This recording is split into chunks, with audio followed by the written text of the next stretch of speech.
And maybe this played into it, but it wasn't the most important thing in the world to me anymore. You gotta eat, sleep, and breathe the business. At age 27, I was like, hell yeah. At age 30, I was like, well, my sister goes, Mom, this stuff is so stupid. This is what he wants to do with his life. Two things can be right. This is stupid, and I do want to do it. Spot shows were just really random. The card is like Brock Lesnar for Flash Fan again. Yeah, Batista versus Rico Constantino. John Cena versus Randy Orton. Me and Cappotelli. I never injured anybody, but this one time I knocked Matt out. He goes to the hospital, and that's when they discovered the brain tumor. Me and TheMiz now are officially a team. And at this time in my personal life, dude, I'm out of control. I overdosed that night on GHBs. Ace called me in the hospital. I got fired that day. Oh, I just sit here and cry. I'm all cried out. Hey, Sean, can I talk to you? You have a minute? He said, I got a minute right now. What's up? He's in full HBK gear, too. Chaps and all. These guys that became mega stars. The Usos, Bray Wyatt, Roman Reigns. The Dudebusters with Trent Beretta. Edge told Michael Hayes, hey, Croft and Beretta are awesome. And that night, we debuted on SmackDown. It's sweet. And we're getting right in the mix. I know I'm good in the ring. I don't know what I'm going to do. I got to find the gimmick. Cena looks at me and goes, you should be a pirate. We don't have a pirate. You want to be a pirate? But I don't want to be a pirate. I surrendered.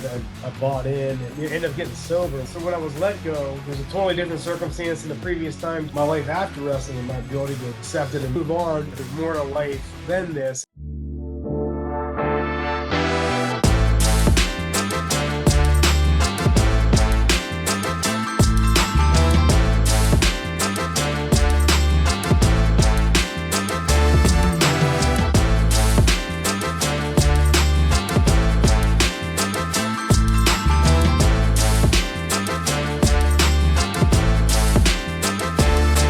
Not attempt to walk straight or adjust your gait. This is LiMPiN AiNT.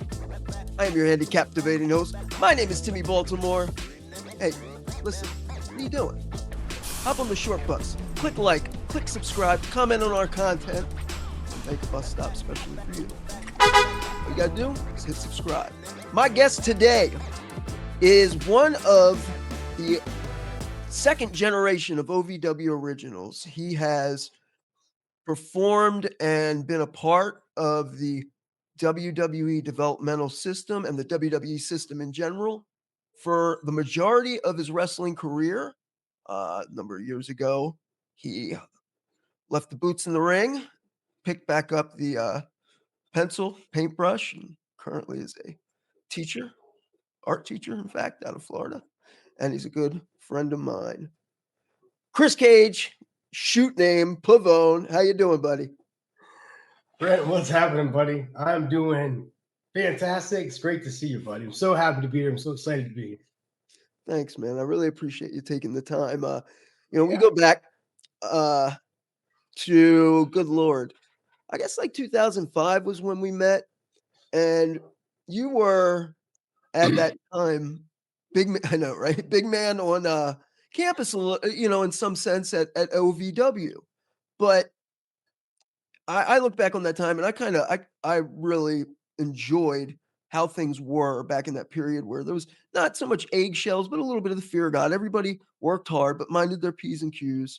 And with so many clashing personalities, you were undoubtedly one of the nicest, one of the most gracious, one of the good ones. And I guess I'm going to start out here, Chris, and ask you a question that is pretty general, but I think it is going to give a lot of insight as to who you are. Chris Cage, what's important to you and why? Well, thanks for saying that. And that's a question, a good question. That's a deep question. And I love that. So, and I actually have a solid answer for that. And that was not a pre-question. That's a deep one to think about, but I actually got something, which I love. And I'll just say too, a caveat, like it took me being probably in my 40s to recognize this, but all the experience I had. So, man, what's important to me is integrity and character. And like, if I had maybe heard myself say that 20 years ago, I'd be like, oh, that's some, Hallmark, whatever, lip service stuff. But man, I have like, I've learned and seen like that's really all for me at the end of the day, man. It's really all we got is character and integrity, and doing the best we can with what we've got. I'd say that, Chris, we've all had our ups and downs. We kind of have to get dinged up and go through it to become the person we want to be. And change doesn't happen without pain. And you're a great example, I think, to what young talent can look to and see that there is a happy, healthy life post bumping and feeding. It's out there. It's Yeah. different, but it's out there, right? Mm-hmm. I think that integrity as well is something that was, I know, like it was always there though. You were always so kind, always so gracious, uh, like just like a sweet, genuine person, and I think you know that, and the people I feel like you did a disservice to the most was you when things were bad, and that's it. Um, but man, like I love your story because it's always interesting to me when somebody starts off very young, especially in like a system like OVW, uh, has is let go and then comes back, and usually with a lot different set of mind and skills, and like you said, a more integrity, adult perspective on things. You are a Youngstown, Ohio boy. What was it like growing up? Yeah. I love where I grew up, and I guess I say that too because I love where I live today. Tampa, Florida, feels like home to me, which we'll probably get into because that came from getting rehired. It's the only reason I'm here because FCW. Um, yeah, Youngstown, Northeast Ohio. It's great place to grow up. I'm actually from a small town right outside Youngstown called Hubbard, Ohio, and just suburban neighborhood. Grew up playing in the street with a bunch of other young families that had kids, me and my sister's age, and come inside where the street lights turn on, um, yeah, Youngstown was actually Youngstown was they're doing a lot of improvements there. But Youngstown was pretty ghetto. I It went to is, high right? school. It's rough. Yeah, yeah, and I went to high school in Youngstown, but it was a Catholic school, so it was pretty good school, private school.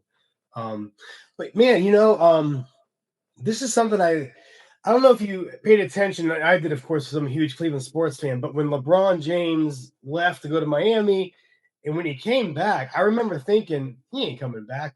But I just happened to be listening to the radio that day. I stream all the Cleveland sports apps, and he wrote that letter, and he talked because he's from that area, and he talked about Northeast Ohio where nothing's earned, everything's gained. Um, I'm sorry, Yeah, everything's nothing's everything's given, earned. everything's earned. Yes, yes, and I've noticed just I guess it's part of that culture where I grew up, but I played football in high school, but just I don't know, man. The people in my life, like the other adults in my life growing up, whether they're coaches or teachers, and I carried a lot of that with me into the wrestling business. It was just this attitude of work hard and you set goals, you work hard at, you put in a good day's work, and you get the result. And I don't know. I think that comes a little bit of the Steel City or Youngstown. It used to be a big steel mill city, or that just kind of was instilled in me growing up. So I take that away from you know how I was raised and the part of the country I grew up in. Kind of that suburban uh, lifestyle, 80s, 90s. We probably had a pretty similar deal in that sense. Do you remember your what's your earliest wrestling memory? Yeah. So earliest wrestling memory. So I'm born in '80. Um, we're about this. We're I'm a few I'm months older. 82. Yeah. Okay. Yeah. That's right. In your face. Anyway. Yeah. So I remember, rocking '80s connection, of course, and the Hulk Hogan cartoon.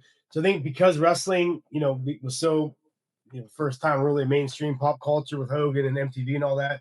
I remember watching it as a kid. I had all the LJN figures, but it wasn't until I was in fifth grade And I was just thinking about this too, because like a lot of these, well, the algorithm now on my social media just has all these old wrestling clips, and it was the August of '90. Remember, my cousin got 1990 SummerSlam, and that's when I first like was like, this is awesome. And then like right when it was like fall of 1990, Survivor Series 90, Taker's debut. That was like the first pay per view I was like locked in on. Like, and from then on, I was just like hooked, and it just became a thing, and that's what I did. I loved it. That is really crazy because that is the exact chain of events for me and my fandom. I was aware of wrestling. I had these thumb Yeah, wrestlers of the Iron Sheik and Hulk Hogan. I dropped one in the sewer when I was like 4, and my stepdad had to go get it. It was terrible for him. But I remember that. But then I had like toys, but I didn't really. I wasn't watching yet, and I watched on Saturday morning. Saturday was. It may have even been like the Saturday before SummerSlam '90, and I remember distinctly something with Dusty and Sensational or and Million Dollar Man and Sapphire. I remember something like that, and the Texas Tornado. And then I watched SummerSlam '90 was my first pay-per-view that I watched. yeah. And it really made an imprint on me. Like I watched that pay-per-view at nauseum when I was younger. The 2 out of 3 falls, Demolition Heart Foundation was dope. And that was the Uh, match that like hooked me. That's really the only one I remember from that. that's the one, Especially Warrior and Rude in a cage. Um, yeah, Penny The Parade. Hogan Earthquake stuff was a great angle, but I think they just did a count out deal. Yeah. You know what I mean? It was and it opened with Power and Glory versus the Rockers, and that was a good one. Well, Yes. no, Yeah. wait, Sean got injured. I'm being That's right. They took Sean right. out early on. That's right. Yep, Yeah. yep, yeah, man. I love that one. Um, when you were coming up in, you said Hubbard. Yeah. Okay.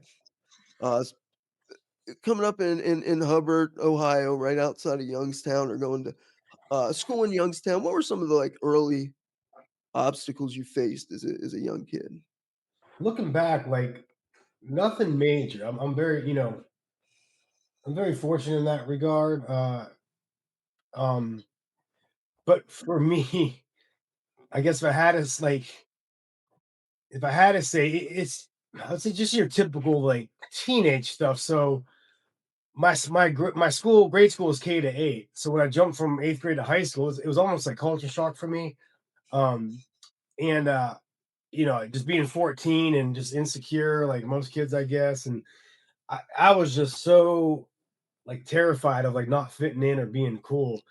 Um, so that was like the most important thing to me. And then I was small too, like you, in wrestling, I was never a big guy, but I wasn't like the smallest guy either. I was 5'11", like when I was on the gas, probably 215. That's a good, even now, just naturally, yeah, I'm like 195 ish. And like, that's, I still forget sometimes at work or whatever in passing, people might call me big, hey, big guy, excuse me, big guy. And I'm not the biggest guy, but, to the person that's not work, whatever, Right, we're conditioned to like be around Jurassic Park, right? which, yes, so being out of the ring and then running into the guys again. There were some guys I was like Wade Barrett.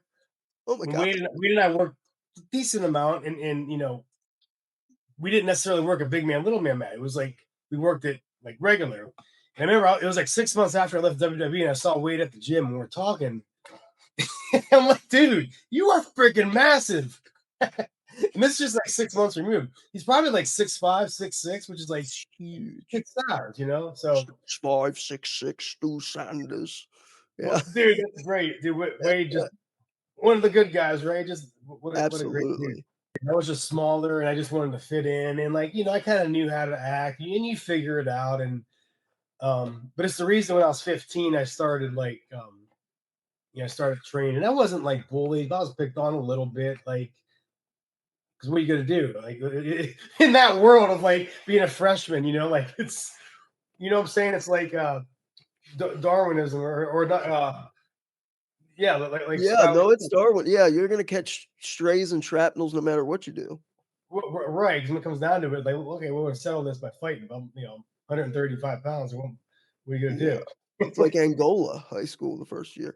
Uh, um, so I think I went through that as well. You played football, so were you into athletics, sort of a uh, were you that kind of jock guy who also had that artistic side? Yeah, definitely. And what's interesting is like psychoanalyzing myself, looking back. I Football was probably, and because I didn't play my freshman year in high school was the first time I played, so that was kind of a cool challenge in a way. Like that was unique. I think I was the only guy. So, you know, doing that at that time was kind of a thing for me. Like a challenge. It Like was an all girls team. You were the only guy. yeah. Oh, did I? I'm just I mean, I was only yeah, the only guy that like right hadn't played like in junior high and all that. And I know today you never know, right? With yeah, yeah, right. But you could have. I'd have walked on that team too. yeah. Um and but looking back, it was probably driven and motivated more by just wanting to fit in, and these are the guys I want to be cool with, are the football players. Um, but I was into it, and then at my school, like by the time you're a sophomore, everybody was on the varsity squad, but you played JV. And then what's interesting, I always found this interesting. My freshman year, there's a little gap in my wrestling fandom.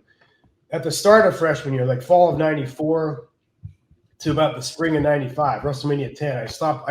I lost interest altogether. I let my subscription WWF magazine run out, and I don't know. Maybe again, it was that age, just being so focused on high school, and then when I got back to it, right around spring of '95, that's when I was like, this is what I want to do. Like I kind of thought that when I was 11 or 12, but psychologically speaking, right, just in a few years, like your brain, you're a lot different than you are, Yeah. as a pre-adolescent or adolescent to like, 14, 15. And like, I decided like, this is what I wanted to do. And then by the time my senior year came, I hated football. The coach that had been there for like 20 years got fired. So like we had a new coach, and I just wanted to focus on wrestling. Like that was just like, I don't want to spend my time doing this, but I also didn't want to quit. And to this day, I'm glad I didn't quit. I just stuck it out, finished the season out, and then by the time football season ended, my senior year, in my mind, that was like all these other responsibilities I've had other than school, which at that point was pretty simple. I'm going to graduate. My main focus was pro wrestling and how to get into the business and training for that, and all that. Was there a moment, like, do you remember a match, a moment, or does it all kind of it's kind of the whole thing where you go, I want to do this for real? Yeah, so I seen this match. It's such a random match. I've seen it over the years, like I think in my algorithm, whatever, on social. Razor Ramon versus Bash and Booger, Raw 1993, and Perfect. yeah, we grew up like middle class, and so we had a couple. I think we had 3 TVs in the house, whatever, in the '90s, but the main TV in the living room was the good one, and I wanted to watch Raw, and my sister wanted to watch something else. Party Might of have Five been or some shit. yeah, it was something like that. Yep. And Razor and Bash and Booger match was on, and my mom said, "Cal, just let him watch it." And my sister goes, "Mom, this stuff is so stupid. This is what he wants to do with his life." And I remember thinking, "Yeah, I do actually. Yeah." Two things can be right. This is stupid, and I do want to do it. Yeah, right. Absolutely. And then second part of that question, I guess, when I came back to wrestling, in '95, it was it was Shawn Michaels, because that he was a smaller guy, right? That they kind of used that story and building him up as champion. And it was just the start of his babyface run. It was just about to happen. And I just really related to him. And, I've always been like a sensitive guy. And you asked me like about, the jock and being an artist. And that's when they did the whole angle where Sean got jumped and he had to surrender the IC title. And he said, well, I can sit here and cry.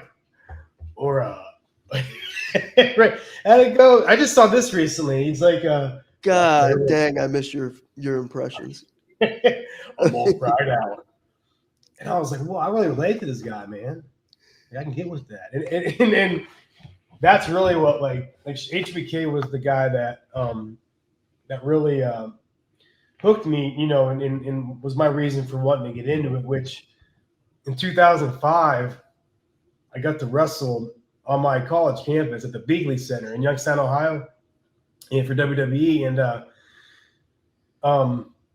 the night before, I forget where we were, Pittsburgh maybe, somewhere around the area. And Lance Cade, who knew Sean well, Sean trained him, said, "Hey man," he's like, during your match, Sean was putting you over at the monitor. And I was like, "No way!" And he's like, "Talk to him."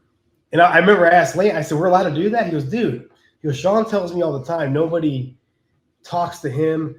He's like, guys are like scared. He said, that's what they're there. He said, I remember he said, him, Triple H, and Flair. That's why those guys are here. One of the reasons they're here, man, is to help the young guys out. So I remember the next day we're in Beagley, where I grew up going to the back in the day house shows where they ran like every 3 months. You had like the B crew and and we're in the bathroom and I'm walking in, Sean's walking out. And I said, "Hey, Sean, can I talk to you when you have a minute?" And he's like, "I got a minute right now. What's up?" I said, "Lance said you had some words for me." And he's like, "Yeah." And he's in full HBK gear too, which chaps and all. Yeah. Full, yeah. I was like, this is pretty sweet. And he was like, look, you're very good, which what a compliment. And his point was, you because of that, you might be put in positions only to make others look good. So, don't be afraid to step on some toes. Was his advice. Don't take finishers too well. Yeah, right. Yeah. You'll be doing it your whole career, right? Yeah. So I always thought that was such a cool compliment. And but yeah, HBK was like definitely the that guy for me, like a lot of people. Gave you that hope that it could be possible. Yeah. I've heard in previous interviews, when you were kind of shopping around for a school, I know, I'm trying to think, but I know you looked at like Maryland MCW, Bone Breakers maybe, or whatever they had at the time. Yeah, it was Bone Breakers, I think. How did you come to Ohio Valley Wrestling? And was it a developmental territory at that time yet? Yeah, it's a good question. And I even back then, I just kind of intuitively knew this and believed it and knew it. Like I had mentioned previously, my plan was like as soon as like this commitment with football is done, I want to focus on trying to get into the wrestling business.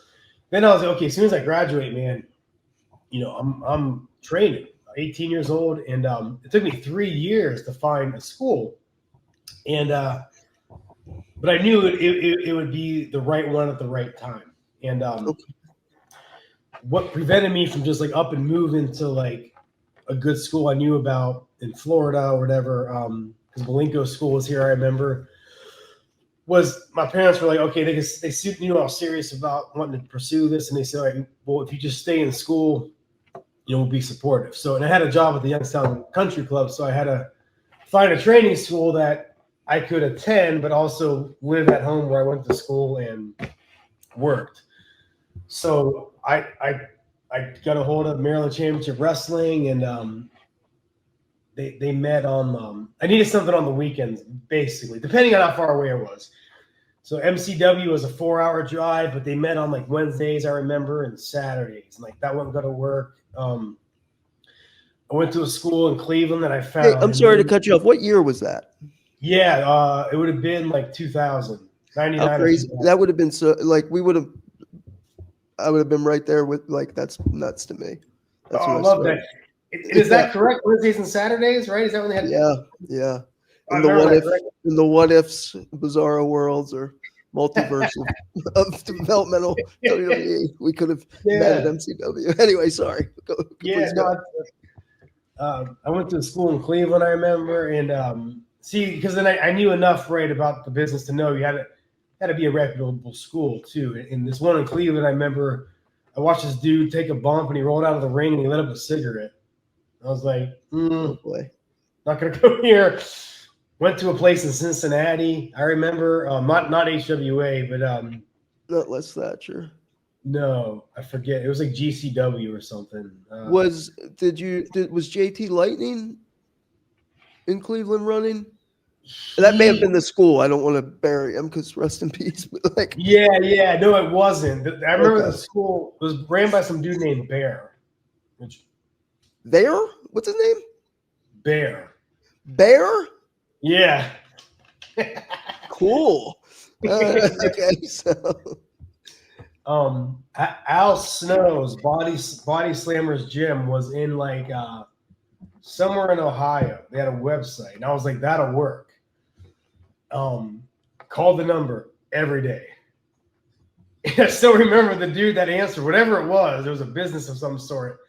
The guy answered the phone saying, Buckeye, how may I help you? And I was like, I'm calling about the wrestling school. He goes, you need to talk to Todd, Mark, or Dell. You call back when they're in. And I called every day. Finally, I know. Then I went to an indie show because this guy, Brian Ireland, was listed as a trainer on the website. I went to an indie show in Youngstown and saw him and waited for him after the show and asked him. And he said, no, that school is no longer in service. And who the hell was Brian, Mark, and Chat?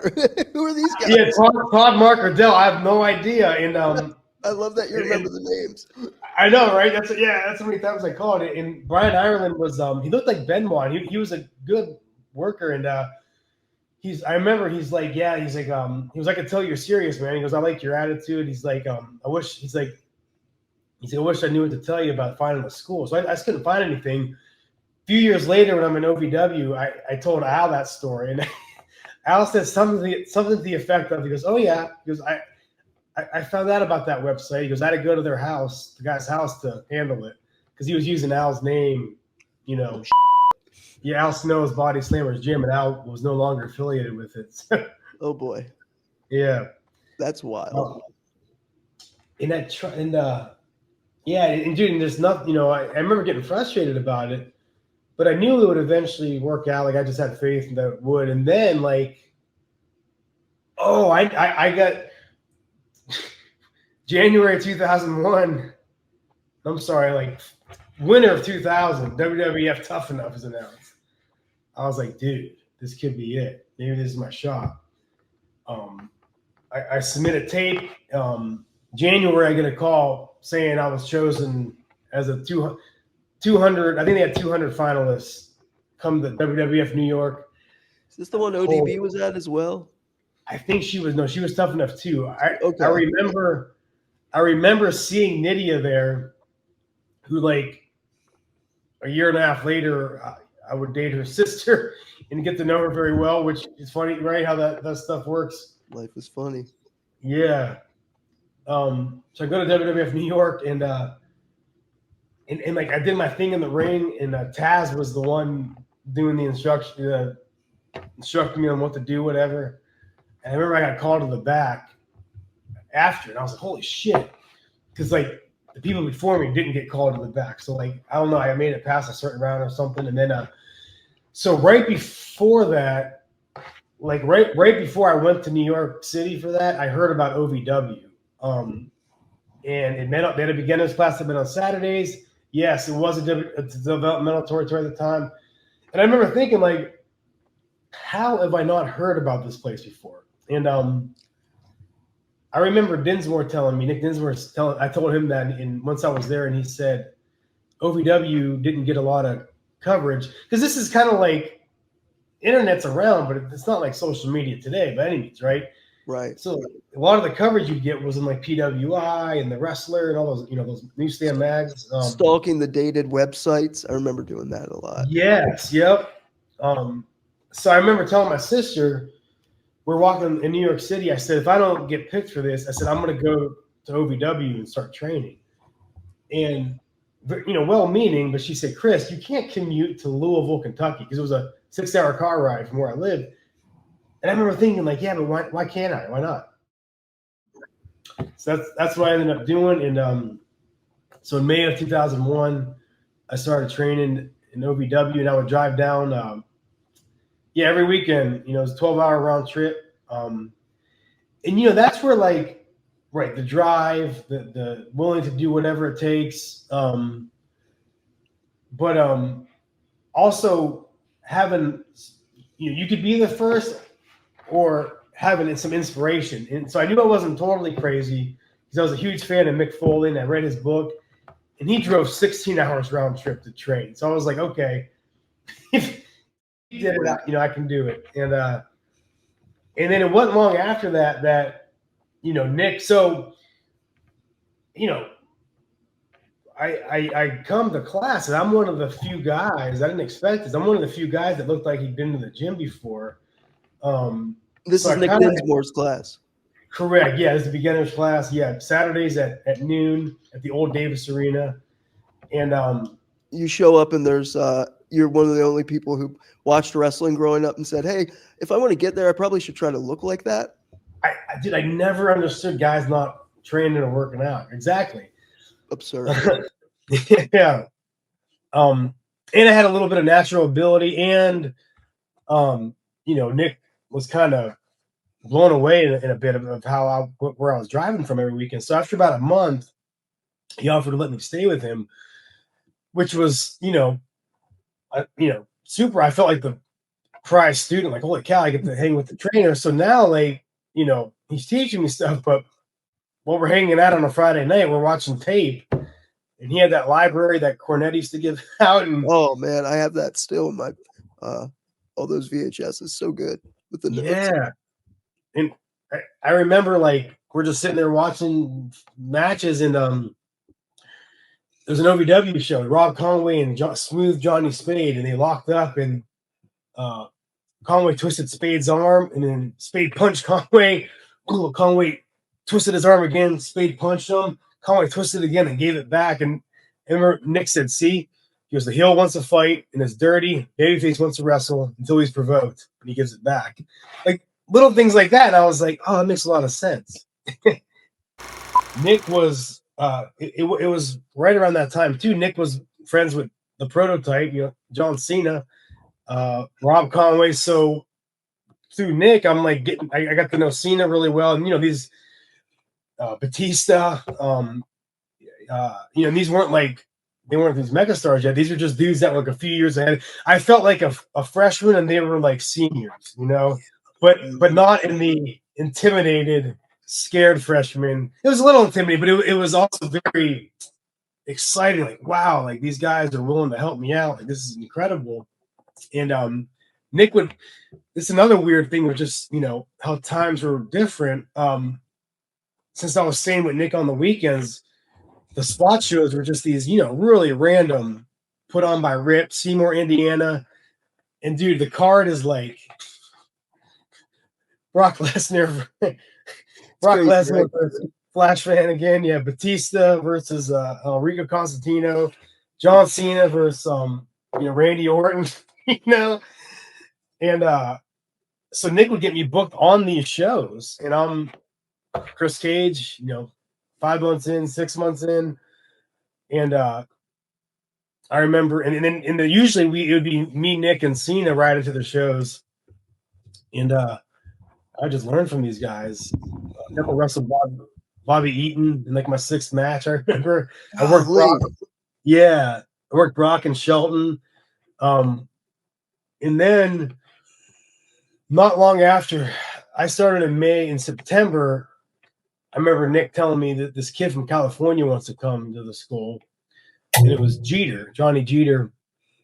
And Jeter just like, and this isn't a knock on Jeter's ability, but it just speaks to where he was at. Like physically, at least the way he moved in the ring, like almost from the beginning, he just gifted with the natural ability to like do it. So, and then not long after that, Mark Magnus, Muhammad Hassan joined. And so we were like the first group of guys, really that that looked good. And now Chris K, the referee, was in there too. And he was really good. And so was Static D, who was, Lamont. You remember Static? Mo Green, yeah. Mo Green. That was Chris K reffing or wrestling or both? No, he was wrestling, and it wasn't until like I think maybe once we moved over to Louisville, Shepherdsville, and I think because of Chris's size and all that, and he was good, and he understood everything. So Cornette made him a ref, which can be just as good, better. Yeah. In some cases.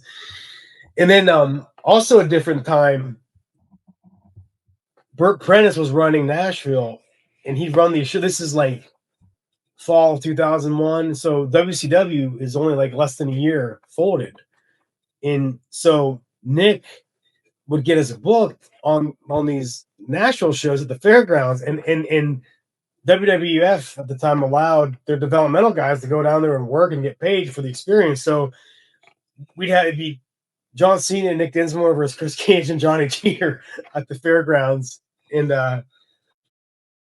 one time we were in Tennessee, Dyersburg, Tennessee. It's Chris Cage and Johnny Jeter versus John Cena and Slick Wagner Brown. Golly. Slick Wagner Brown. And I remember Slick Wagner Brown was a sit down something. Sit down hip toss, sit down power bomb. His finish was the diving headbutt, I remember. And I guess the match was kind of not the best. And I remember in the car on the way home, I remember Cena being like, sorry, guys. He's like, and this speaks to like Cena's respect for the business and all that. He goes, sorry, guys, that was the heels. He goes, but he was the veteran and we had to do what he said. Interesting.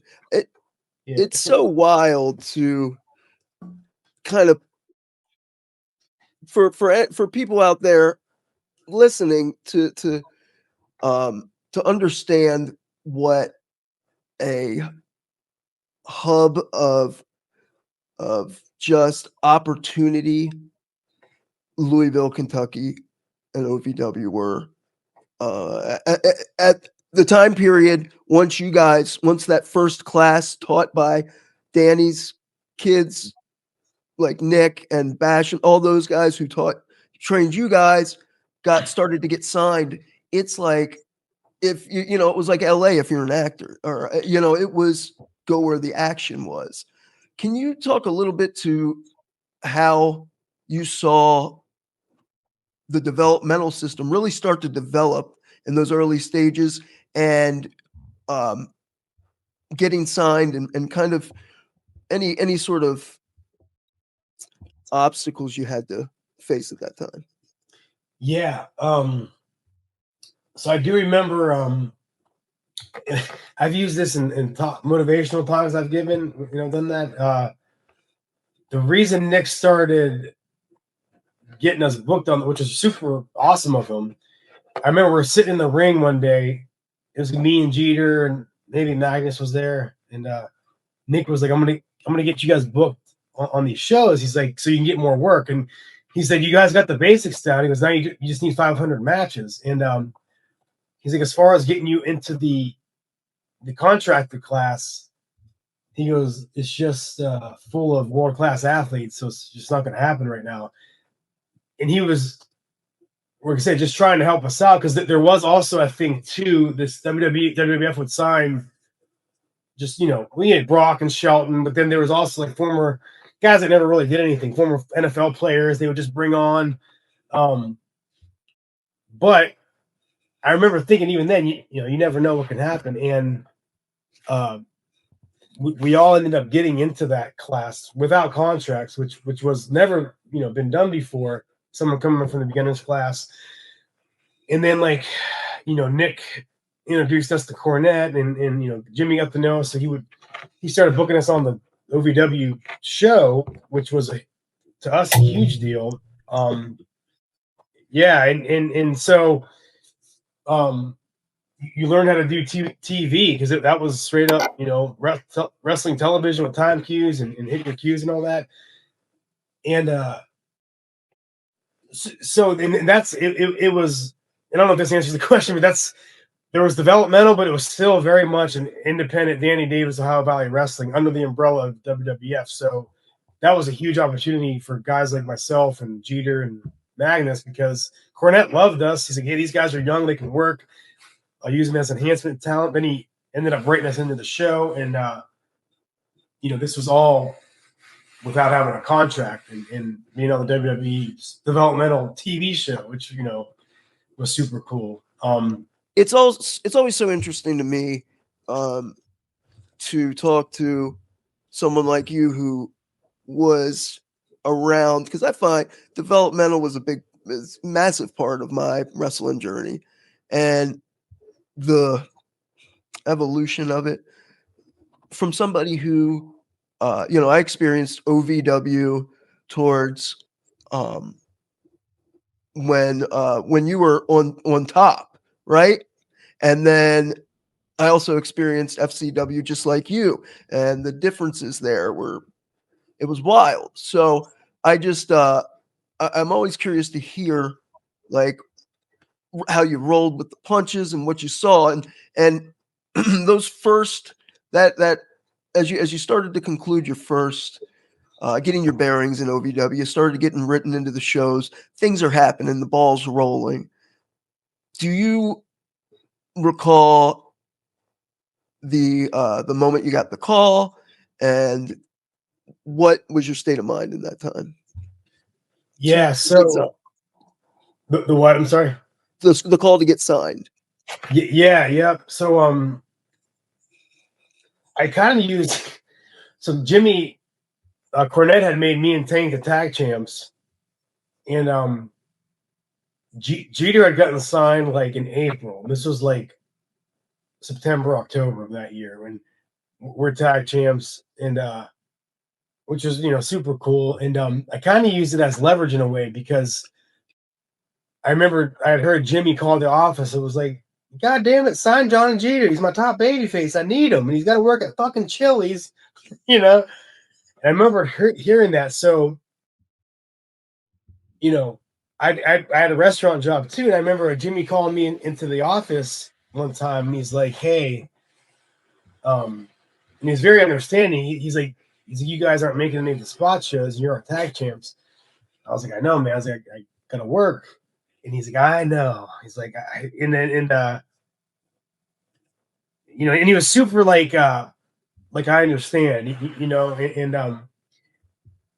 it wasn't long after that. I remember talking to Dr. Tom came down. I remember talking to Tom. I remember him saying, "You're on our radar." And it wasn't long after that I got my first deal. And I remember it was me, Tank,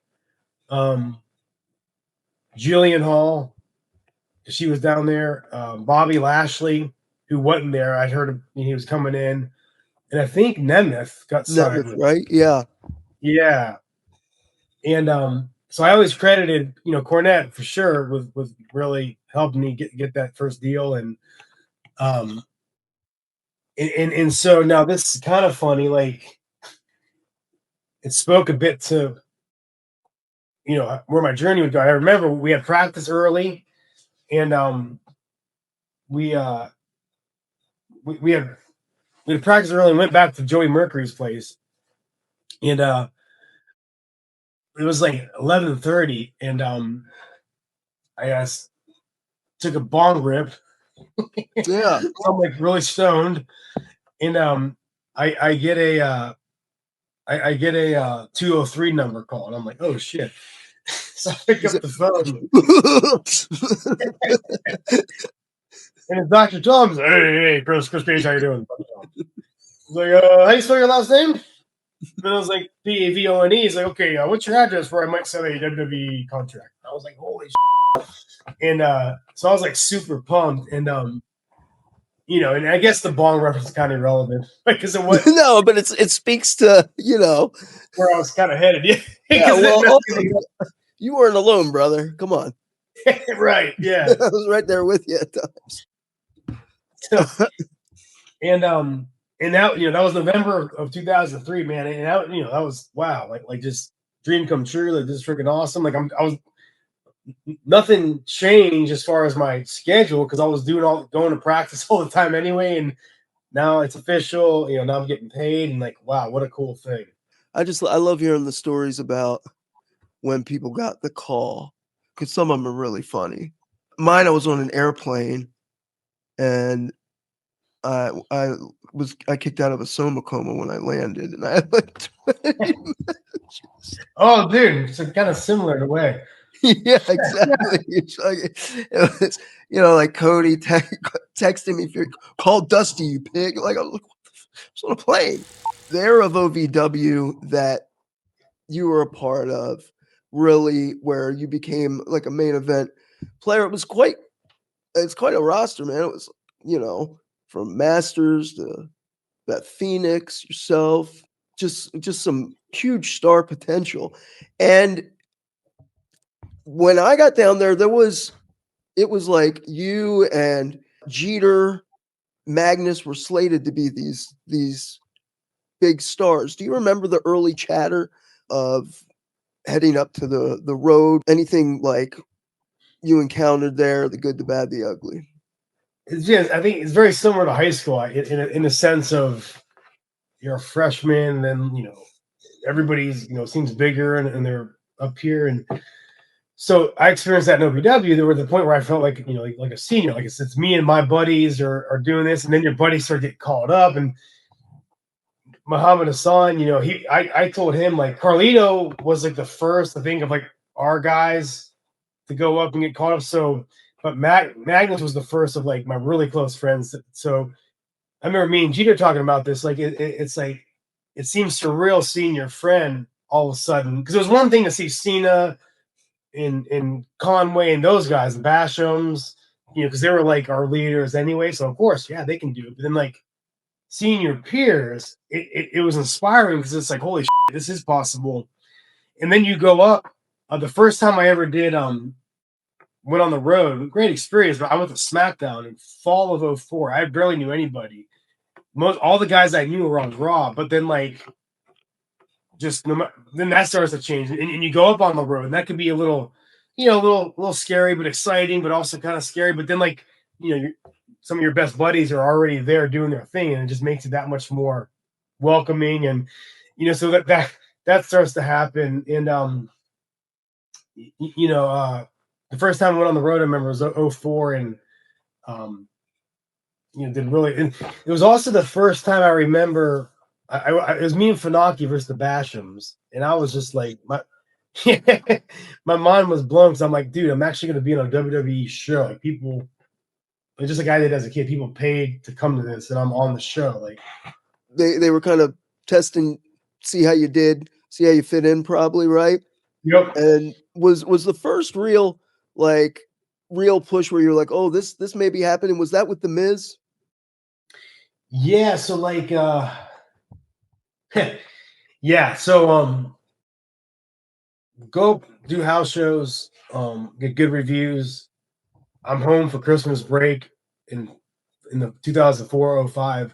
I'm home at my parents' house. Dreamer calls me. Good news for you. You are booked in Connecticut this weekend, or this for Raw and SmackDown. I'm like, oh, sweet. I was like, oh, shit. All my gear's in Louisville. I gotta go back to Louisville, get my gear. And I have a dark with Chris Masters, who was about to debut on TV. His vignettes already started airing. And I wrestled Paul London the next night on SmackDown. In the match with Chris, who was my roommate at the time, I tear my pec. I didn't know it at the time. A couple weeks later, get an MRI, and it's like, yeah, it's torn. And I remember I called Dreamer to tell him, and he's like, oh, he goes, okay. He goes, you were booked on the road all of March. I was like, dang. Yeah. But it's what happens. And then I healed up. I came back. Now TheMiz has come from deep south, and Matt Cappotelli and TheMiz are going to do the tag team deal, the reality TV stars. And Matt got a concussion, which comes into play in a bit, and they put me with TheMiz, because I'm now like 4 years in, but I can kind of good reviews. Yeah, this guy's reliable. You can work with just about anybody. So me and TheMiz, we do the Raw house shows basically all summer, about 5. But I'm just a fill-in for Cappotelli, and Cap comes back and in the fall, and I'm back in OVW. At this point now, I'm out in developmental for like 3 years, and so 2 years. I mean, it's 2 years. But my attitude maybe isn't the best. I don't really reflect that outward, but on the inside, I'm like, man. And the reports I always got was, great worker. You got to find the right gimmick.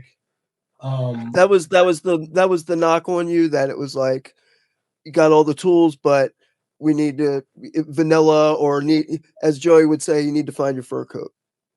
Me and Cappotelli were talking about that. We used to get so annoyed with that sometimes because he was probably right. And but like you're Brad Armstrong, man. Brad Armstrong can work with anybody, But like, yeah, he's vanilla. Which is kind of a backhanded compliment. Although Brad Armstrong was the man. So that's when me and Jeter went to Paul Heyman, who's now running OVW, so let me turn heel. And me and Jeter did that gimmick where we were like, our real life friendship came out on TV, and I'd never been a heel before, and Danny and Heyman really loved it. I really surprised them at me being a vicious heel and just like a dick.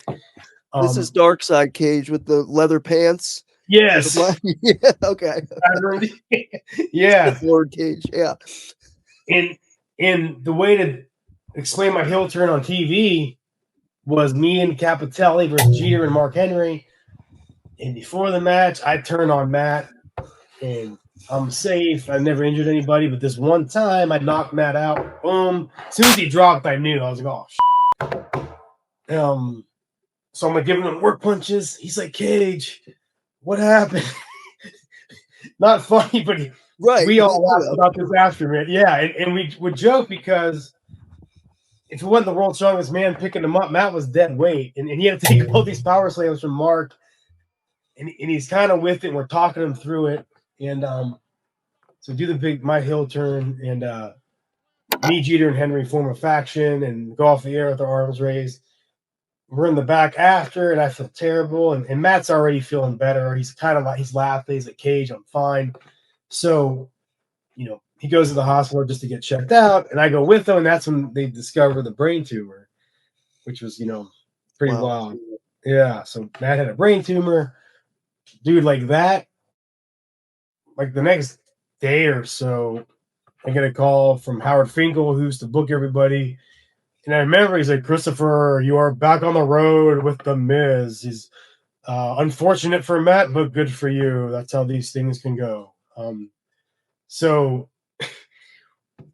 I remember this TV taping. It was backwards because Christmas was on a Sunday that year.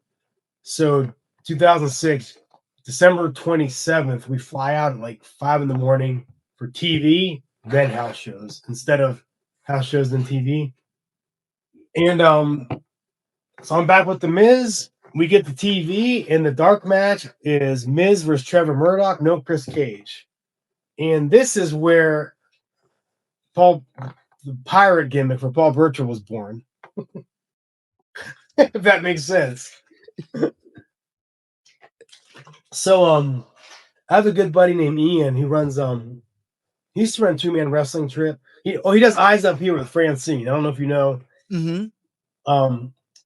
Great dude. I did a show like back in 2017, and we just became buddies. And he sent me a screenshot about a month ago of Shelly Martinez's Twitter, and it just said when she did the dark match with Paul Burchill. It was something like, "Did you know I came out with Burchill for a dark match?" Yeah, she pitched at the event. She was just on the show a while ago telling that story. Oh, okay. And the tweet said, if this gets 100 likes, I'll tell the story of who was supposed to be the original pirate. And Ian, my buddy, screenshot that and sent it to me. He's like, look at that. And I was like, interesting. I wonder if Shelly knows the full story about it. Because, but because we were dating at the time, but like, right. I don't remember how much like I shared with her. So, and this is some insight I've since gained. So if you want me, I'll tell that story real quick. So Miz is on the dark match, and I'm talking to Cena because I know Cena. And looking back, I just thought of this in recent years. I was probably complaining, and this was Cena's way of like being like, "Stop bitching." Okay, so I'm telling him like, "Hey man, I got I know I'm good in the ring. I can go. I need a gimmick. I got to find a gimmick. And if Miz and I aren't going to be together, I don't know what we're going to do." And Cena looks at me and goes, "You should be a pirate. We don't have a pirate. You want to be a pirate?" And then like he thought it was like the funniest thing. So like he turned it into this big thing, and he took me around to everybody. Then I started selling it, which is a huge, you know what I mean? Yeah. And yeah, and just probably on the road, bored, and he takes me up to Vince. He's like, "We need a pirate, Vince. This is our pirate gimmick right here." And I'm like, "Oh, okay, ha ha ha." I take myself kind of serious at this time too, a little Sure. bit. You know what I'm saying? We all did, yeah. Yeah, right. And so we, like I mentioned, the house shows were second, on this loop. So we get to the house shows the next day. You ever see 40-Year-Old Virgin? Well, I know you have. I think we watched it together. Yeah. And, it's the morning after he walks into work, after they all find out he's a virgin. And he walks in all apprehensive. And he's like, the first people he sees, no one says anything. He's like, "Oh," and you can see the look on Steve Carell's face, the kind of relief. And he turns the corner, and I forget his name in the movie. Like, "Holy man," he goes, "We're going to get your nuts brain. We're going to get you fucking." And he's like, "No, I don't want anybody to know." That's how I felt walking into the house show the next day. I was like, I hope no one brings up that pirate again. I walked past Triple H, and I remember he's flipping his fingernails. I was like, "Hey, Hunter." He's like, "Hey, Chris, pirate man." And I was like, on the inside, I was like, Yeah. So, dude, that whole loop.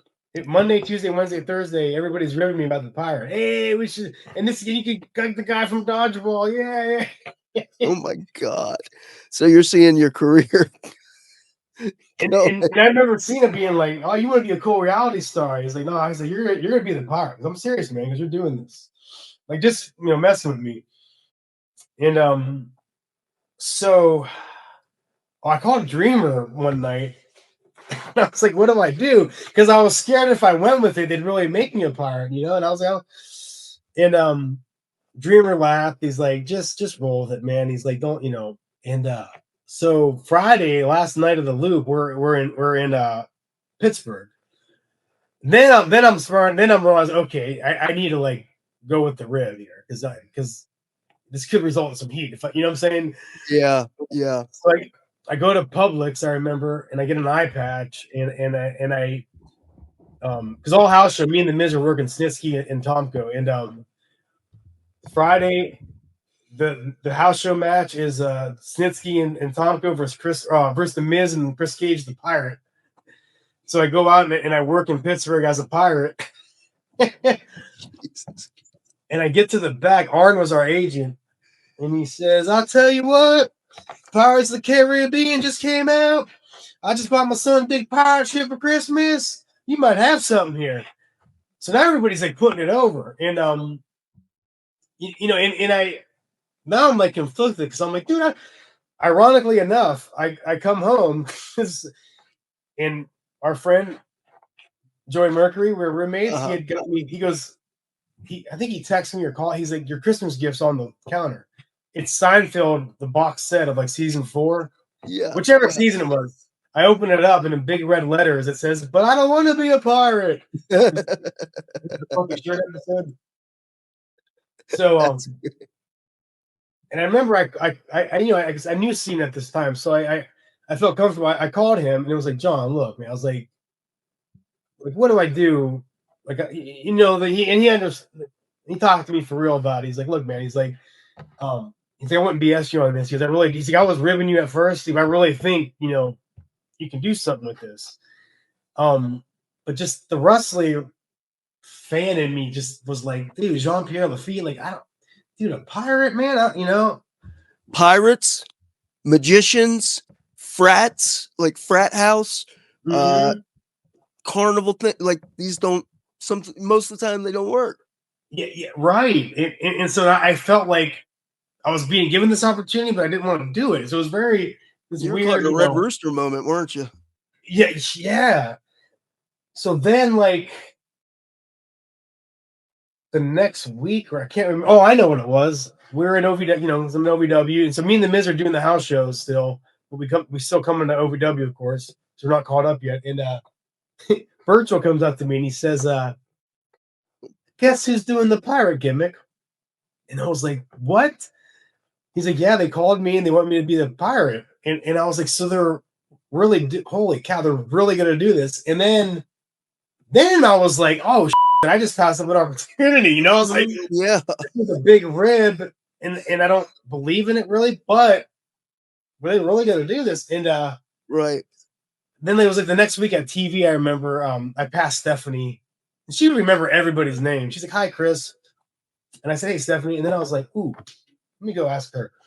I really wanted to know, and I said, "Hey, look," I go, "I didn't, and I told her the story. This pirate thing like started as a joke, like at a house show, and now Virtual's doing it." I was like, "Did I miss an opportunity here?" And she's like, "No." She goes, "We actually considered you." She's like, "Vince wanted Paul because he's from England, and the whole England's not Europe, all that, and I was like, okay. Then I was like, sweet. She said, "We like you and the Miz together." I was like, sweet. So then me and the Miz now are officially a team. Yes, Chris Cage and the Miz are going to be on SmackDown. It's a reality TV show gimmick, and this is 2006. So like, you could still. I thought about this over the years with other wrestling gimmicks. You can still make stuff up about somebody, and it really not be doubted because you couldn't look it up. Yeah, you couldn't. It's always going to be a reality TV star with the Miz, and yeah, vignettes were started to get filmed. I remember we got the script for it and everything. We went to SmackDown to debut, and then like how this can go. They're like, remember Krista Joseph, the writer, was like, "Hey, look, Vince knows you guys are here. He wants to wait till next week." So everybody that's going to debut on SmackDown next week, take a step forward. Not so fast, Cage.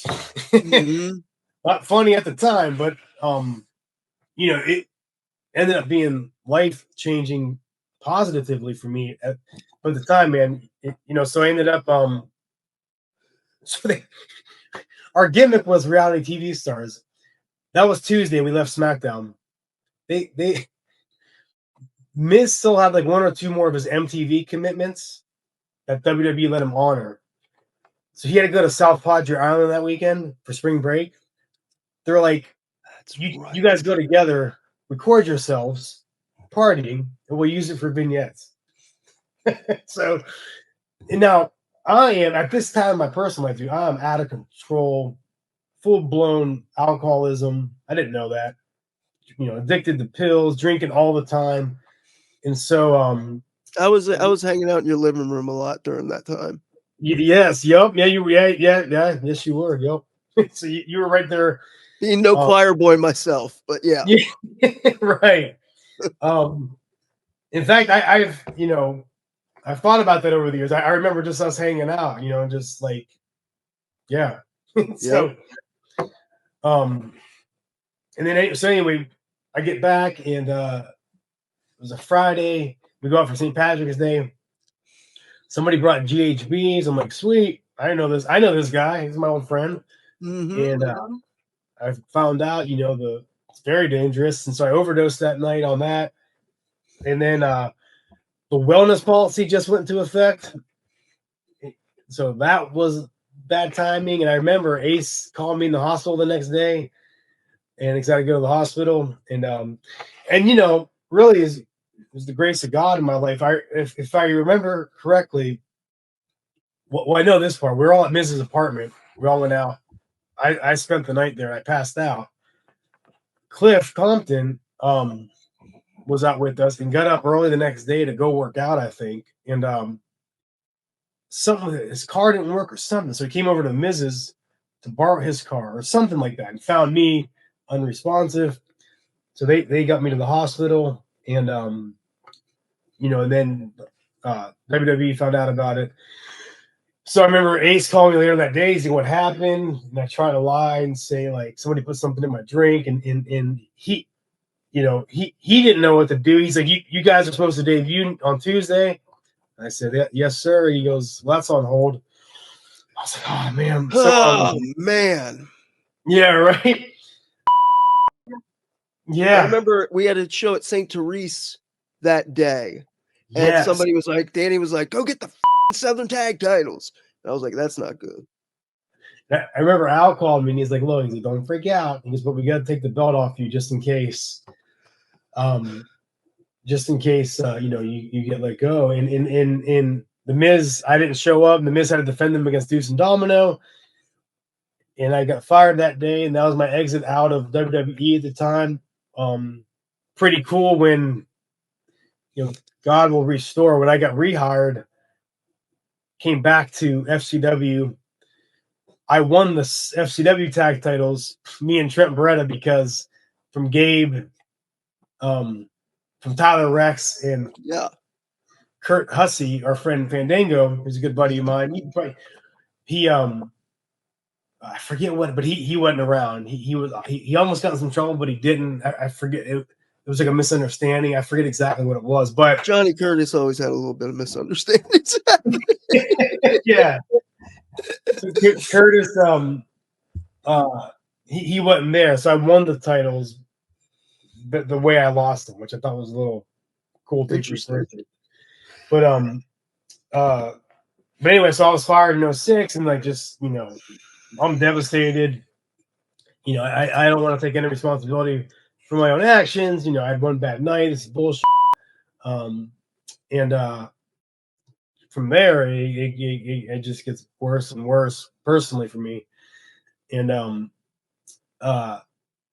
came back to OVW like the next February, and really just tried to get my life together, but just couldn't. But I appreciate Danny like letting me back and coming back to like train and be on some of the shows, and it was like my in-ring performance reflected like my life too, because I wasn't being used for anything, and I just wasn't in a good place. And then WWE pulled out of OVW, came down to Florida, FCW, and then I was OVW still ran, so I did those shows, and it always made sense to me just to stick around Danny. Like, kind of like, I just thought this is a good place to be. You can get ring time. So that's what I did, and I always appreciate Danny Davis letting me hang around. And then my personal life, you end up getting sober, which I didn't plan to, but I just knew, like, all right, something ain't right. Something's not working. I can't stop drinking, taking all these pills, and so ended up getting sober, and went to an outpatient treatment center, and man, I just I surrendered, and I bought in, and I saw the results like in the recovery community in Louisville, and so I started to change, because you work 12 steps, and then stuff started to happen in my life. WWE knew nothing about this, and I knew I wasn't doing it for anyone else either, because I always thought, if I just get my job back, everything will be like it was.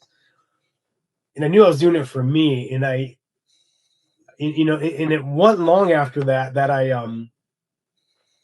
Johnny came down to OVW just to check out what was going on down there, and we had matches in front of him, and I'm like 3 or 4 months sober, and I thought, what, if I want an opportunity to talk with Johnny. So I meet with him while he's there, and I couldn't believe how receptive and open he was to me.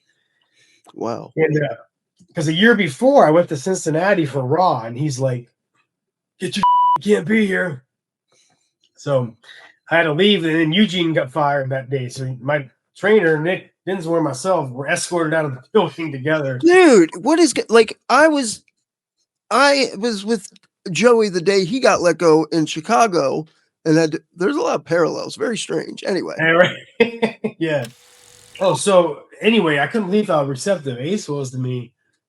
And I told him, I was like, look, I said, I remember I said, actions speak louder than words, but, I haven't been around you guys. I can tell you I've done some things to, like, change how I live my life. And I was like, I understand the position I put you guys in, and you had to let me go. And remember Johnny's like, well, I hated to fire you because you're really good. And I was like thinking, oh, that's positive. And he said, would you be willing to go to Florida?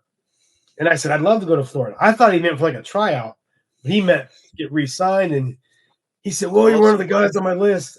And I was like, wow, dude. And then you start hearing stuff. And Cliff told me, he said, look, because I remember I think you had seen, they had sent my info or something to FCW. Do you remember that? Yeah, I'd seen it. Yeah. I was there at that time, yeah. Right. Nobody wanted to do that. Like nobody wanted to go through all that. And I was like, I will, because I'm probably going to run past people I know. You know what I mean? Yeah. And I remember Cliff telling me that you told him that they were looking at my information or something. And then remember the dude from the Kentucky, I forget his name, but from the Wrestling Commission in Kentucky, they drug test Frank you. Gutterman? Yes, that's his name. Okay. Yeah. He came up to me. He's like, hey, man. He's like, he said, WWE called me and asked me if you ever failed a drug test. And I said, no, I never had any reason to test them. And I'm thinking, yeah, that's God looking out for me, dude, because you had a lot of reason to test me. Great God never happened, you know. And I just didn't know. Yeah. He's like, I think they're going to re-sign you. And I was like, huh. And then sure enough, I remember the next week at TV, Danny was like, congratulations, you got a job. And it was me, Ryback, Abe Washington, and Fletcher Chase all got signed together. And that was Fletcher Chase Gavin Garrison? Yes, yeah. Okay. That's huge, man, because that is two guys, yourself and Ryback, Ryan Reeves, who were in the system. Yeah. And given another shot. Yes. Actually, me and Reeves became really good friends after that, because that's right. We had that that's right. He had been let go previously too. Yeah, and sort of to be let go unceremoniously right at the precipice of your big break. Yeah. Sounds like I remember hanging out with you in the wake of that. Mm-hmm. And it's so funny and it's not funny, haha. But like when that happens to somebody, people almost, I don't want to say treat you differently, but it's like nobody knows what to say. And how many guys did we see? Unfortunately, and a lot of people have gotten their lives back together, done really well. But there's that period of like being mindful when you're so young and your identity is wrapped up completely in this thing. Mm-hmm. And the thing doesn't want you anymore. Mm. If you had gotten the break and you hadn't been ready, who knows, right? It could have been really bad. Yes. So like there's been like I got no regrets or anything, and there's been several times over the years where I think like, man, if I never gotten fired, maybe it would have been a bigger star in WWE. And then I don't know, several years ago, I'm at my desk at work watching a YouTube match of mine came up, and you know how it is, like there's matches. When you're working all the time, you have matches you have no recollection of, and yeah,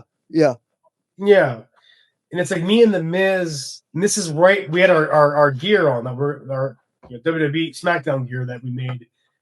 All the OVW stuff, yeah, we made those, yeah, and it's like March of 06 or something in OVW TV. It's me and TheMiz versus like maybe Seth Skyfire and Chet the Jet, and I'm watching myself in this, and we're where I was at the time and how I got fired, and I was like, man, I was good, and this thought was like, but you weren't that good, I was a fool here in my personal life, meaning, had I not gotten fired, and I just had this intuitive awareness around dude, it would have been bad.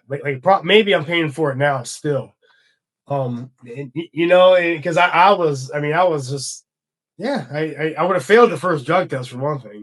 I would have been sent to rehab probably when Mercury went, because we were roommates at the time, and I was just addicted to everything, and so looking back, it's like what a blessing that it happened the way it did, because it got me out of there, and ultimately that put me on the path of getting sober. So yeah, it would have not been good. Could have been a very public disaster. And Yeah. FCW is your new home, being shipped out there, and I had quit the company by the time you had gotten there. Talk a little bit about the culture shock, because it was culture shock for me as far as how the two promotions were run so differently. Like, I felt so comfortable at OVW. I felt so comfortable with Danny Davis. Not at first, for God's sakes. Yeah. But I felt like with Rip and all, like, I knew they liked me. My work was good. You know what I'm saying? Like, it was different ball game in FCW. I mean, like, I got along great with Dr. Tom and Dream, of course, because I was his assistant, but like, it was so different. It felt so different. How was your experience?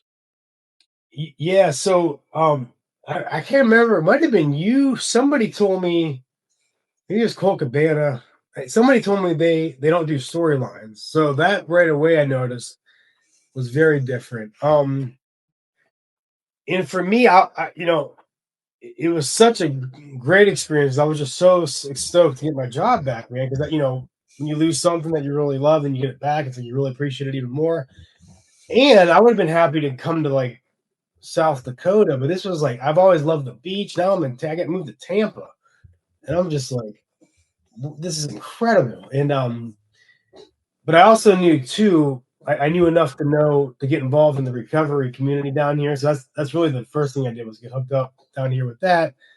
But then as far as FCW went, it was interesting too because I'm the new guy coming in, but then I knew a good amount of the guys here already, and I also kind of quickly realized I'm 7 years in, so I'm like the veteran now, even though I'm new. People. Yeah. I'm working like Tom put me over. Dr. Tom was the trainer, and he put me over like almost right away. So that was a cool position. I felt like because Sure, you always start over when you go somewhere new, but you had some ground beneath your feet.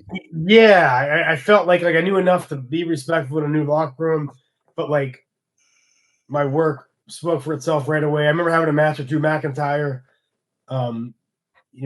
second or third day there, or whatever, in front of all the boys, and Tyson Kidd like shook my hand after. He's not easily impressed, I don't think. Him and I became buddies. He's awesome, man. Well, probably one of the best I've ever seen in the ring. No doubt. Yeah. And then I was used quickly to like help guys like Joe Hetty, who I didn't realize was pretty new. Darso's kid, I remember was there. Brett DiBiase, and I know how to. People generally like me, like I'm not a douche, right? It's like I got along great with pretty much everybody. And then and then that kind of just was always the case because then Trent and I were a team, so we were like for a while we were the tryout guys. Remember we had the Usos tryout, and then like being around and just growing in age, like these guys that became like mega stars. I remember Bray Wyatt's first day. He's sitting there and he's this young kid with I thought for sure he was an indie worker. He had the long hair, all tatted up. Big dude, like, and he's like, "Hey, I'm Wyndham." And then someone later was like, "Yeah, that's Rotundo's kid." And I was like, "No way." Dude, Roman Reigns, I remember, and it's funny. Like I like it was just towards the end of my run, and I was there on a Saturday for some reason. I can't remember an FCW. And Doc never had me and Trent work like practice matches like on the weekends and I don't know, something said, "Hey, you're not exempt from working out in the ring. Just get ready just in case, stretch." So I did, and Doc was like, "Chris, get in there with I think Joe is a shooting name, and Roman Reigns, right? He's 3 months in, I remember." And so I'm like, "Okay." Headlock match, super simple. And we had like a 6-minute match. And I was like, dang, this dude is like super smooth. And after the match, we're having the critique. It's Doc and Norman, and they're mainly talking to Roman. And I said, "Can I say something?" And they said, "Yeah." And I remember I said, "Dude," I go, "You feel like you've been working 10 years." Um, I said, "Just stay on, man, stay on the right path, and you're gonna be really good." So And he was never heard from again. yeah, right. Yeah. And, you know, Those generational guys, Fabe, how long they've been working. I don't buy it. You know what I'm saying? Bunch of you might be right about that. Yeah. bullshit. So where you kind of caught ground and was with the Dudebuster situation with Trent Beretta and Kurt Hawkins later. You know, Dusty, I know he in my experience with him, there were he had to find something for you. He had to find a kernel of something and to kind of hitch his, you know, get behind you, so to speak. Was the Dudebusters, was it the promos? Was it the in-ring? What exactly got that ball rolling in a direction where you were like, okay, this might work? Yeah, so almost immediately I was put with Trent because we kind of looked alike. And I remember the boys saying that too. Like, you guys would probably be a tag team. And then we had good matches with people like right away. And then like Hawkins and Ryder split up, and then Ryder immediately stayed on TV doing the Zack Ryder Jersey gimmick. And then Hawkins was sitting at home for like several months, and he took it upon himself to come to FCW to stay, you know, not be out of sight, out of mind, and stay in ring shape. And they made us a 3-man team, and there was talk about us coming up as like the Mean Street Posse gimmick, and just never happened. And then Trent was the Dudebusters with his partner on the Indies. I always thought the name was ridiculous, but like once we used it, I was like, cool, whatever, cool, Right. that worked. I was almost a pirate, for Christ's sake. Yeah, I'll go. Yeah. And Trent was, you know, so much fun to work with. We still stay in touch. He's, you know, a great dude. And the story I heard, Edge was down there like in that fall, and we had another tryout match with somebody, I can't remember who. The story I was told was Edge told Michael Hayes, "Hey, Croft and Beretta are awesome, man. Bring these guys up." So I remember I was at John's Pass because it was Thanksgiving break, just walking the beach by myself, and I got a call saying, "Hey, come to the SmackDown ECW taping this week." Okay, so that, you know, and so we debuted, and you know, Superstar Initiative, and this is what I want to circle back to. I'm glad I remembered. My first words on WWE TV were Tiffany. Remember Tiffany? She was the general manager. Darren Terrell. Yeah. So she's talking to Burchill and Katie Lee, and they exit, and me and Trent come on. And my first thing ever said on WWE TV was, "Didn't that guy used to be a pirate?" Ah! Yeah, right. And me and Burchill both were like, "How ironic is that?" You know, because yeah, Life is funny like that. Golly. yeah. That era was so strange. It really was, wasn't it? Like, and just the kind of throwing at a wall to see what sticks, because they just had so many bodies, so many people. That's a great way to describe it. And the ECW was cool because we were on TV every week, and it never changed. We actually got what we're doing like the night before, usually in a text. And I was like, got to work with Goldust and feuded with Goldust and Yoshi. Worked some stuff with Hurricane, who you know, and then, you know, they were like, the rumors were circulating ECW shutting down. So we have a meeting at TV, and Johnny's like, "Don't worry, all you guys are safe. We have this new show coming on called NXT." ECW was filmed before SmackDown, and then last show.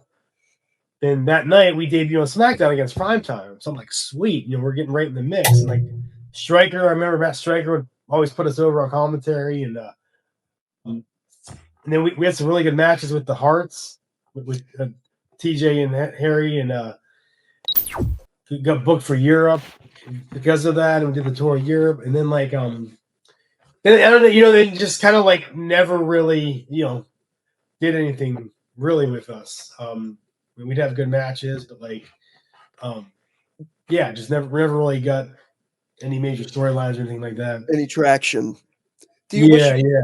Do you wish you'd done Like, do you look back on it and gone, maybe if I had been more aggressive, less aggressive, done something, didn't do? Do you look back and not regret necessarily, but gone, maybe I should have done that or could have done that?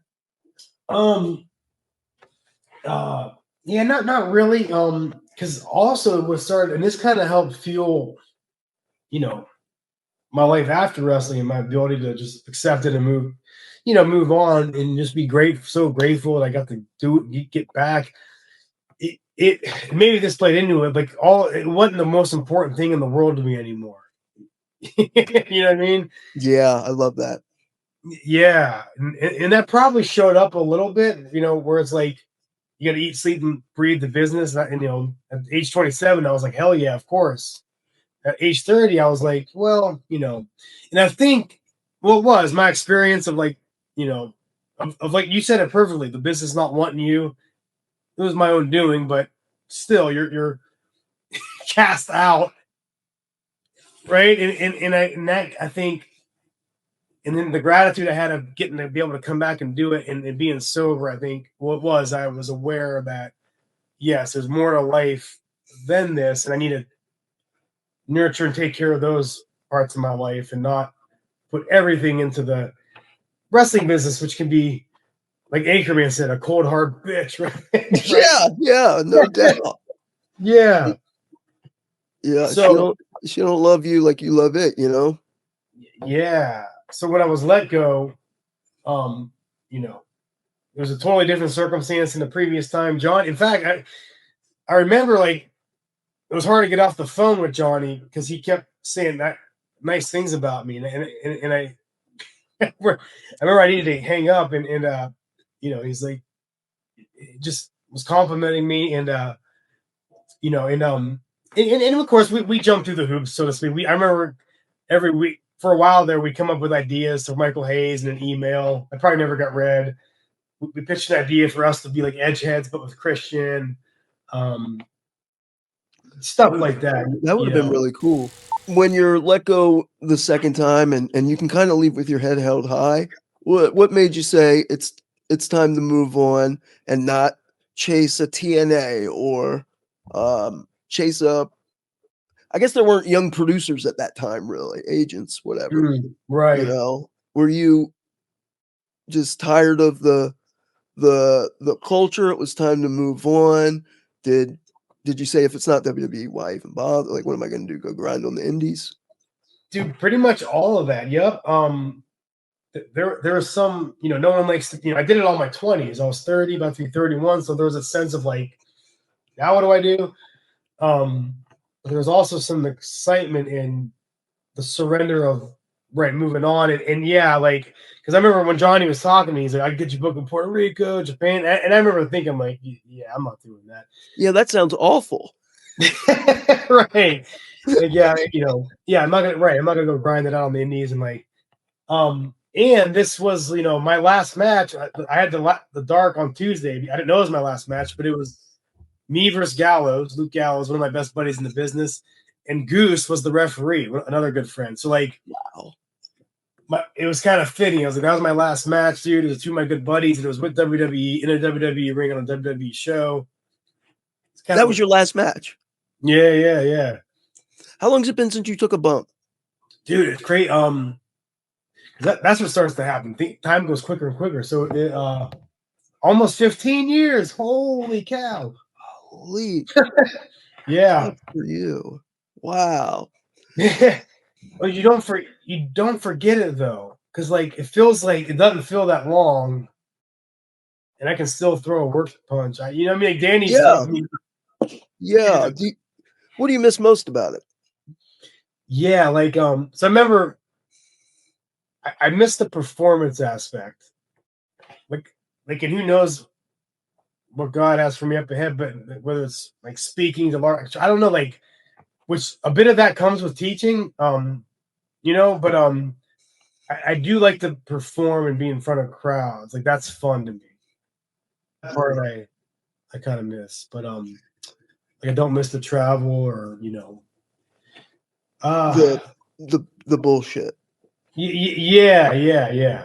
And there was plenty of it. I know you got to get going here soon to pick up your son, so I don't want to keep Yeah, you now, too long. now I regret saying I'd get him. No, great. So I guess like the biggest obstacles, would you say, and adversities you encountered in your journey was sort of, what would you say it is? I don't want to answer it for you. Yeah, for me, it was the lifestyle that I thought I wanted to emulate, of partying like a rock star, and all that, because really take your focus off what's important. Even though I would manage them, but also too, I think it can become like your higher power, which is never healthy either. So then you live and die by what they're having you do. And this is kind of my theory on why we see so many delusional guys, especially back, I think, in our time. But maybe it's changed a bit, maybe not. No, pro wrestling, where the delusion's the realest thing. Yeah. Okay. And my theory on that kind of is, I think it's because ultimately it's a work. Or if it's MMA, if it's NFL, like if you're the best, you're gonna be the best. You're gonna be a champion, and if not, you're gonna accept the fact that, hey, I lost. It's merit based. It's merit based, 100%. Yeah. Whereas everything's a work, and it get political and this and that, blah blah blah. There could be you lose grip. Some people may lose touch with reality, and there's always the thought that, oh, they screwed me. I would have been champion, but they screwed me. I'm not getting my shit in. They're me. And you just get so wrapped up in it, and I think you lose the grip on reality, what's real. I like that. I never thought about it that way. Like Yeah. that's really profound to think about, because it's objective. It's somebody's opinion, right? Like, Yeah, the pencil. Like, you never really hear an NFL quarterback say, I would have been talking, Uncle Rico. I would have been, coach put me in, man. Like, yeah. because you could be a tremendous worker. You could have killer matches, good look, good promo, but you talk to the wrong girl, somebody's girl the wrong way, and that's it. And it's a wrap. And that's such a mind F.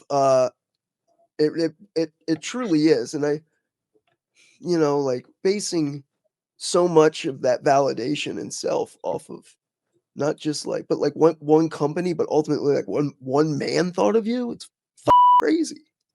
Right. Yep. So that's why I'm really grateful. In a lot of ways, I feel like I got the best of both worlds, where I got to go back and do it, and really getting resound, and then being able to happily transition out of it and be grateful for what I did, and always love it, always appreciate it. Still, in here a lot for me too, right? And in a lot of ways, I forget, man. Like, getting re-signed with WWE changed my life, because it brought me to Florida, which brought me to getting, having a kid and being a teacher in Florida, and which I guess I got to go get him, because they close at 6. Okay. All right. One last thing. Do you got anything to plug? No, not really. Where do people find you if they want to find you? You don't want them to find you. Yeah. Chris Capone on Facebook. Okay. Croft Daddy WWE on Twitter. Love it. Chris Pavone on Instagram. Yeah. All right. Hey, man, you're dead. It's your memorial show. Who's main eventing? I love that. And I would have to say, because of all the friends you make over the years and your favorite wrestlers, Johnny Jeter and Muhammad Hassan, those are the two guys that I kind of started with. I love it. I still stay in touch today.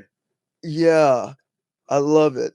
And they're probably both. They maintain some. Does Jeter still own that wrestling school? I don't know. I'll ask him. We still talk about it. I gotta talk to him, get him on here. Good interview. Well, I just want to thank you for joining me here, Chris Cage. You've always been really kind, really good to me, and I am so happy to see that you are happy, healthy, landed on your feet, and have a great family and all that good stuff. So I love you, man, and thanks for being on the show. Yeah. Go ahead. Any parting words?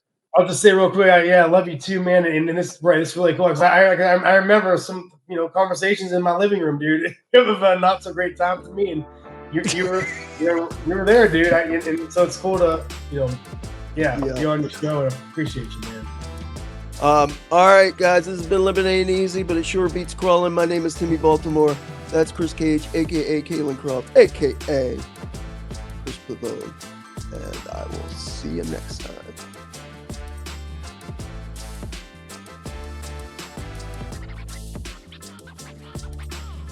Dude, Roman Reigns, I remember Doc was like, Chris, get in there with I think Joe is a shoot name. He's 3 months in, I remember. And headlock match, super simple. And we had like a 6-minute match. And I was like, dang, this dude is like super smooth. After the match, we're having the critique. It's Doc and Norman, and they're mainly talking to Roman. And I said, can I say something? And they said, yeah. I remember I said, dude, I go, you feel like you've been working 10 years. I said, just stay on the right path and you're going to be really good. He was never heard from again. Yeah, right? Yeah. Those generational guys fade how long they've been working. You know what I'm saying? You might be right about that. Hey, you jabronis. Hope you enjoyed the show. Don't forget to click subscribe to the YouTube channel and podcast. This has been LiMPiN Ain't Easy. It's wrestling as real as it gets.